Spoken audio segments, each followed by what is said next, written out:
Rapporti pubblikati l-ġimgħa żvelaw illi waqt il-parti tal-miliet li għadda l-Aġent Kummissarju tal-Pulizija Carmelo Magri kien appella lill-uffiċjali ta' taqsima ta' traffiku biex iżommu sodi mal-Partit Laburista.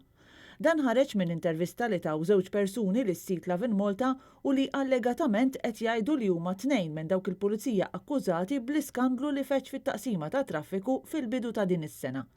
Fl-intervista huma jirreferu għal dak li kien qalilhom ftit ta' xhur ilu l-Aġent Kummissarju fil-perjodu li fih il-Gvern Laburista kien għaddej mill-eqel ta' kriżi politika u jgħidu li Magri irrefera għal Labour bħala il-partit li tant inħobb. Jakkużaw ukoll l-Aġent Kummissarju li qed jilagħba tal-verġni meta kienu li taħtu kellu t-taqsima ta' traffic. Fl-intervista jissemma wkoll l-Economic Crimes Unit imexxija mill-Assistent Kummissarju Ian Abdilla. Huma jitfgħu allegazzjonijiet serji fuq Ian Abdilla li skont il-Pulizija inqeda bil-każ ta' traffic dakinhar li suppost kellu jixhed dwar l-imprenditur Jorgen Fenech. Għamel jumejn jikkummedja bina, jgħidu fl-intervista meta jirreferu għal Ian Abdilla.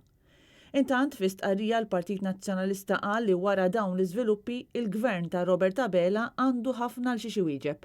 L-istqarrija tad deputat Beppe Fenech Adami tgħid li dawn l-allegazzjonijiet jeħtieġu risposta għalkemm sa issa kellna biss skieti tarrax min-naħa tal-Gvern.